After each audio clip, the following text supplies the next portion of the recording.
নমস্কার বন্ধুরা, সুপ্রভাত। কেমন আছো তোমরা সবাই? আশা করছি তোমরা সবাই খুব ভালো আছো আর আমিও খুব ভালো আছি। আমি সোমা আর আমার ছোট্ট একটি চ্যানেল শখের পরিবারের নতুন একটি ভিডিওতে তোমাদের সকল বন্ধুকে অনেক অনেক স্বাগত জানিয়ে আজকের ব্লগটি আমি শুরু করছি। আজকের ব্লগটি কিন্তু একদম ভোরবেলার থেকে শুরু করছি, মানে বাসি বিছানার থেকে বলতে পারো। এর ভিডিওতে আমি তোমাদের সাথে শেয়ার করব সকালবেলা ঘুম থেকে উঠে রাত্রে ঘুমাতে যাওয়ার আগে পর্যন্ত A to Z আমি কি করি।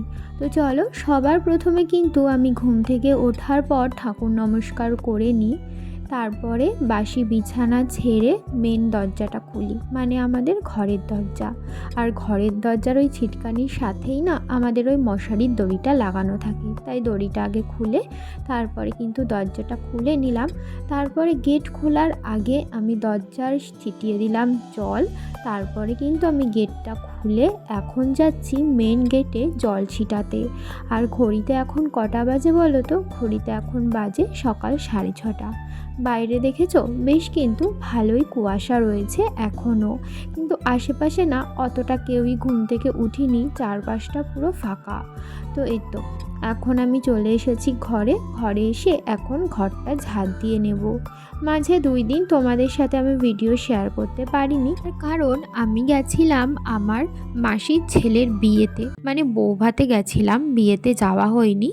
তো বৌভাতে যখন গেছিলাম তো ওখানে গিয়ে না আমি কোনো রকম ভিডিও বানাতেই পারিনি, আসলে সেরকম সুযোগ পাইনি ভিডিও বানানোর। আর আমার না সত্যি কথা বলতে লোকের সামনে গিয়ে ওরকম ভিডিও বানাতে না একটু লজ্জাই লাগে।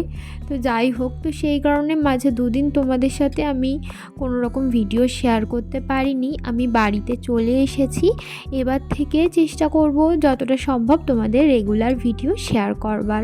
তো যাই হোক, এটা কিন্তু সরস্বতী পুজোর পরের দিনের ভিডিও। যাই হোক, ঘর ঝাড় দেওয়া হয়ে গেছে, তারপরে এখন বাসি সিঁড়িটাও কিন্তু আমি ঝাড় দিয়ে নিচ্ছি। রোজ দিন সকালে কিন্তু আমি এইভাবেই বাসি কাজকর্ম সারি। আজকে A to Z তোমাদের সবটা দেখাচ্ছি।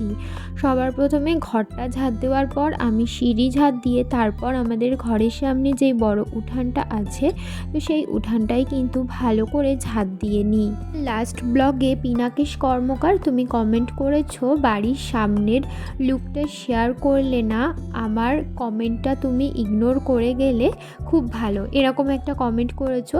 কেন তোমার কমেন্টটা আমি ইগনোর কেন করব? আমি দেখেছি তুমি আমাদের বাড়ির সামনের লুকটা দেখতে চেয়েছো, অবশ্যই তোমাকে আমি একদিন ভিডিওতে বাড়ির সামনের লুকটা শেয়ার করে দেব। মুখার্জি তুমি কমেন্ট করেছো, লাইক দিয়ে পুরো ভিডিওটা দেখে নিলাম, তোমার ভিডিও খুব ভালো লাগলো বন্ধু, ভালোবাসা রইলো বন্ধু তোমার জন্য। থ্যাংক ইউ তোমাকে এত সুন্দর একটা কমেন্ট করবার জন্য। পিনাকেশ কর্মকার তুমি আরও একটা কমেন্ট করেছো, বৌদি তোমাকে শাড়ি পরে খুব মিষ্টি লাগছিল। তো থ্যাংক ইউ তোমাদের সকলকে আমার ভিডিও দেখবার জন্য আর আমার ভিডিওতে এত সুন্দর সুন্দর কমেন্ট করবার জন্য। তো দেখো, তোমাদের কমেন্টের রিপ্লাই করতে করতে আমার কিন্তু বাসি কাজকর্ম প্রায় হয়েই গেছে। প্রায় বলতে বাইরের কাজ হয়েই গেছে। বাইরের সমস্ত জায়গা ঝাড়ঝুট দিয়ে পরিষ্কার করে নেওয়ার পর এই উঠানটায় কিন্তু আমি জলছড়া দিয়ে নিচ্ছি। জলছড়া দিয়ে এই যে কালকে হাজব্যান্ডের 2টো প্যান্ট ছিল, ফুল প্যান্ট, যে 2টো শুকিয়েছিল না পুরোপুরি, সেইটাই না এখন গেটের উপরে দিয়ে দিলাম, যাতে এখন পুরোপুরি শুকিয়ে যায় আর কি। তো তারপরে চলে এসেছি ঘরে এসে এখন ঘরটা মুছে। হাজব্যান্ড ছেলে ওরা কিন্তু এখনও ঘুমাচ্ছে। হাজব্যান্ড তো 9টা 9:30টায় কাজে বেরায়, আর ছেলের তো কোনো ঠিক ঠিকানা নেই, কোনো দিনও ও দেরি করে ওঠে, কোনো দিন ও তাড়াতাড়িও উঠে যায়। তো এই কয়েকদিন ধরে দেখছি ও একটু তাড়াতাড়ি উঠে যাচ্ছে, মানে 8টা 8:30 বাজলেই ও ঘুম থেকে উঠে যাচ্ছে। মাঝখানে তো ও কয়েকদিন খুব দেরি করে ঘুম থেকে উঠতো, মানে 10টা 10:30 বেজে যেত, তাও ওকে ডেকে ডেকে তারপরে ঘুম থেকে তুলতে হতো। তো তখন কি হতো, আমার সমস্ত কাজকর্ম হয়ে যেত, তারপরে ও ঘুম থেকে উঠতো। তো যাই হোক, ভালোই হয়েছে, সামনে তোর স্কুল শুরু হয়ে যাবে, এমনিতেও ওকে সকালবেলা উঠতে হবে, তাই আগে থেকে অভ্যাস থাকলে ওর নিজেরই সুবিধা হবে সকাল সকাল ঘুম থেকে উঠতে। তো বাসি কাজকর্ম সেরে জামা কাপড় কেচে আমি স্নান করে চলে এসেছি সকাল সকাল। আর আমি কিন্তু সকাল ওই ৮টা সাড়ে ৮টার মধ্যেই স্নান দান কমপ্লিট করে নিই। আর এই তো স্নান করে আসার পর চুলটা ভালো করে আঁচড়ে মুখে ক্রিম লাগিয়ে নিয়েছি আর সিঁদুরও পরে নিলাম। আর ভিজা গামছাটা এখন বাইরে মেলে দিচ্ছি। সমস্ত কাজ কমপ্লিট করতে করতেই আমার ছেলে, হাজবেন্ড সবাই ঘুম থেকে উঠে পড়েছে। দেখতেই পাচ্ছ বিছানা একদম খালি। তো ভাবলাম ওরা যেহেতু ঘুম থেকে উঠে পড়েছে তাই বিছানাটা একেবারে তুলে তারপরেই অন্যান্য কাজকর্ম করি। কেন বলো তো, বিছানাটা না মানে বাসি বিছানাটা যতক্ষণ না তোলা হয় ততক্ষণ কোনো কাজকর্ম করেই শান্তি লাগে না। আর ঘরের মধ্যে বিছানাটাই সৌন্দর্য, আর সেই বিছানাটাই যদি অগোছালো হয়ে পড়ে থাকে তো তাহলে কিন্তু একদমই ভালো লাগে না, মনের মধ্যে একটা নেগেটিভ এনার্জি চলে আসে। তো আমার তো এরকমটাই মনে হয়। তো এই তো সেই কারণে ভাবলাম আগে বিছানাটা গুছিয়ে নিই, তারপরে বাদবাকি কাজকর্ম করব। তো ভালো করে বিছানাটা পরিষ্কার করে নিয়েছি, লেপ কম্বল সমস্তটা গুছিয়ে রাখলাম। আর এখন বিছানাটা ভালো করে ঝেড়ে নেব। আগের দিন জানো কি হয়েছে, আমি একটা জিনিস আয়রন করতে গেছি আর এই চাদরের উপরে আয়রনটা রেখেছি। আর আয়রনটা রাখার সাথে সাথেই না চাদরটা পুড়ে গেছে। আয়রনটা কিন্তু আমি কাত করে রেখেছিলাম, তাও জানি না কেন আয়রনটা হয়তো অনেকটাই ফুলে দেওয়া ছিল, তো সেই কারণেই হবে হয়তো। আর এই বিছানার চাদরটা না পুরো সুতির না, কেমন স্টার টাইপের, তো সেই কারণেই হয়তো পুড়ে গেছে, নয়তো পুড়তো না। তো কি আর করা যাবে, এই চাদরটা না আর মনে হয় না পাতা যাবে, যেহেতু চাদরটা একদিকে পুড়ে গেছে। তো যাই হোক, কি আর করা যাবে। তো তারপরে দেখো আমি চলে এসেছি ওপরে বারান্দায়, যেই জামা কাপড়গুলো কেচে ধুয়ে দিয়েছিলাম সেগুলোই মেলবার জন্য। আজকে খুব একটা বেশি জামা কাপড় ছিল না, অল্পই জামা কাপড়, দেখতেই পাচ্ছ পুরো বারান্দায়ও ভরিনি। কয়েকটা শুধু আমার ছেলেরই জামা প্যান্ট ছিল আর আমার ওই পরার জামা কাপড় কটাই ছিল। তো যাই হোক, বাইরে জামা কাপড় মেলে চলে আসলাম ঘরে এসে এখন ঠাকুরটা জাগিয়ে নিলাম। তারপরেই ঠাকুর ঘরের জানলাটাও খুলে নিচ্ছি, তারপর পুজোটাও করব। তার আগে কিন্তু ছেলেকে খাইয়ে নিয়েছিলাম, মানে খাইয়ে দিয়েছি বলতে খাবার রেডি করে দিয়ে ওকে, তারপরে আমি এদিকে পুজো দিচ্ছিলাম, মানে পুজোর কাজ করছিলাম। আর ওদিকে কিন্তু ও একা একাই খেয়ে নিয়েছে, এখনও একা একা খেতে শিখে গেছে অনেকটাই।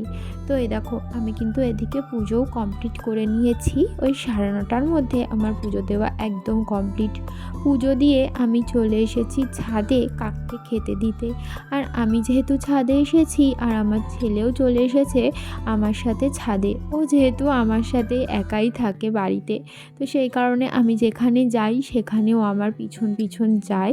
মানে আমি যদি একটু নিচেও যাই ও আমার সাথে নিচে যাবে, মানে আমি যেখানেই যাই না কেন ও পিছন পিছন যাবে আমার সাথে। নেমে এখন যাব ছেলের স্কুলে, কারণ ছেলের স্কুলে আজকে লিস্ট টাঙাবে।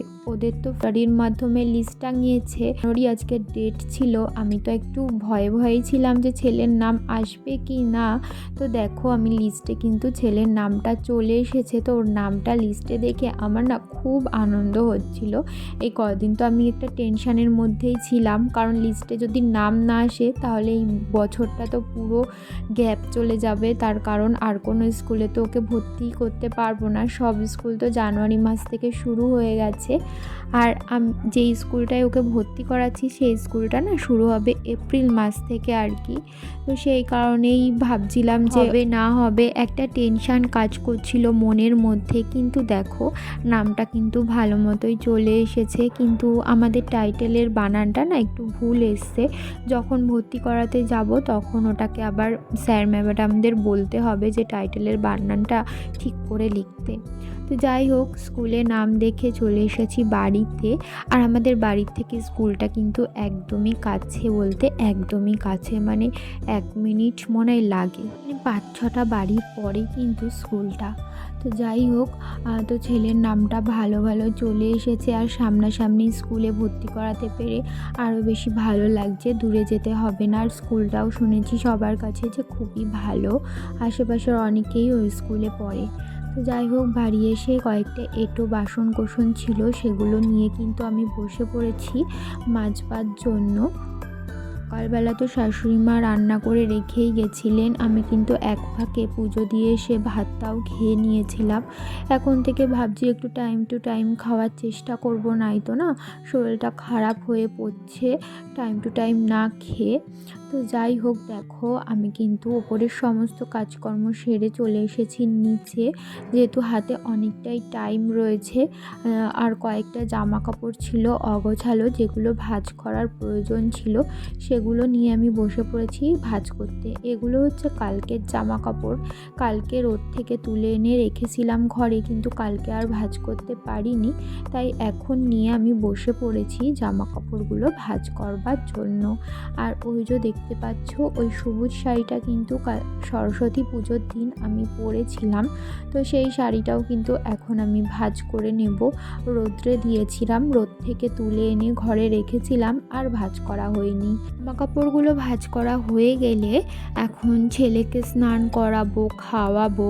এখনও কিন্তু অনেক কাজ বলতে পারো, মানে মোটামুটি আমার কাজ কমপ্লিট করতে করতে 1:30-2 তো বেজেই যায়, যতই সকালে উঠি আর বেলা করে উঠি না কেন। তো এই তো এখন শাড়িটা ভাঁজ করছি, আর ছেলেও কিন্তু এদিক ওদিক করে খেলে বেড়াচ্ছে। তো সমস্ত জামা কাপড় কিন্তু আমার ভাঁজ করা হয়ে গেছে। এখন জামা কাপড়গুলো যেটা যেখানে থাকে সেটা সেখানে কিন্তু আমি সুন্দর করে রেখে দেব। আর আমাদের ওই যে শোকেসটা রয়েছে, ওই শোকেসটাও না অনেক অগোছালো হয়ে রয়েছে। ভাবছি কবে শোকেসটা পরিষ্কার করব।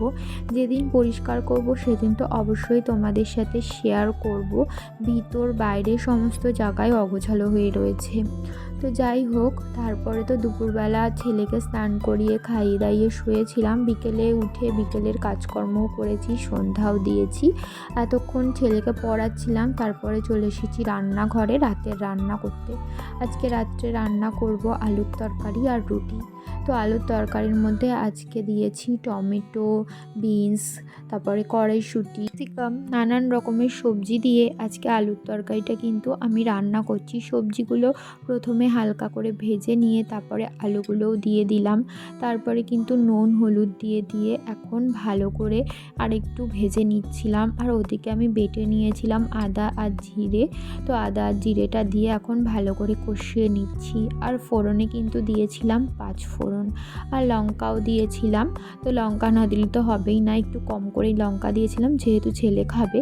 আর দিয়ে দিলাম একটু আলুর দম মশলা, যেহেতু আলুর দমের মতো করেই বানাচ্ছিলাম, তাই একটু আলুর দম মশলা যেহেতু ঘরে ছিল, তাই ভাবলাম একটু মশলাটা দিয়ে দিই। তাই দিয়ে এখন ভালো করে কষাচ্ছিলাম। আর দেখো কড়াইয়ের তলায় না একদম লেগে যাচ্ছিল। তো ভালো করে কষানো হয়ে গেছে, এখন কিন্তু আমি জল দিয়ে দিচ্ছি পরিমাণ মতো। এবার জল দেওয়ার পর এদিকে তরকারিটা ঢাকা দিয়ে রেখে ওদিকে কিন্তু আমি রুটিগুলো এক এক করে ভেজে নেব। আর আমি কিন্তু আটাটা আগেই মেখে রেখেছি। রুটি ভাজতে না ভাজতে এদিকে কিন্তু তরকারিও টকবক করে ফুটে উঠেছে, আর আলুও কিন্তু ভালো মতো সেদ্ধ হয়ে গেছে। তাই এখন নামিয়ে নেব, তার আগে দিয়ে দিয়েছি ওপর থেকে ধনেপাতা আর সামান্য একটু মিষ্টি। তো দেখতেই পাচ্ছ তরকারিটা একদম টকবক করে ফুটে উঠেছে। আর এদিকে আমি রুটিগুলো কিন্তু এক এক করে বেলে নেব। আমি তোমাদের আগেও ভিডিওতে বলেছি, আমি না আগে রুটি বানাতে একদমই জানতাম না বলতে বেলতে পারতাম, কিন্তু ভাজতে গেলে না রুটিগুলো কেমন পাঁপড়ের মতো হয়ে যেত। কিন্তু এখন না রুটি বানাতে বানাতে আগের থেকে একটু ভালো হয়েছে, মানে একটু বলতে কি অনেকটাই ভালো হয়েছে, মানে খাওয়া যায় আর কি রুটিগুলো। আর রুটিগুলো ফোলেও ভালো মতো। তো এই তো, আর আটাটা একটু নরম করে যদি মাখা যায় তাহলে কিন্তু রুটিগুলোও নরমই হয়। তো এই দেখো আমি কিন্তু এক এক করে রুটিগুলো বেলে নিচ্ছিলাম, আর ওদিকে কিন্তু গ্যাসে বসিয়ে দিয়েছিলাম তাওয়া। আর একটা একটা করে রুটি কিন্তু বেলার পর আমি তাওয়ার উপরে দিয়ে ছেঁকে নিচ্ছিলাম। বন্ধুরা, তোমরা যারা এই পর্যন্ত আমার ভিডিওটি দেখলে তোমাদেরকে জানাচ্ছি অসংখ্য ধন্যবাদ আমার ভিডিও দেখবার জন্য। আর আমার ভিডিও যদি তোমাদের কোথাও ভালো লেগে থাকে ভিডিওটিতে একটি লাইক করতে পারো, আর কমেন্ট করে জানাতে পারো আমার ভিডিও তোমাদের কেমন লাগছে।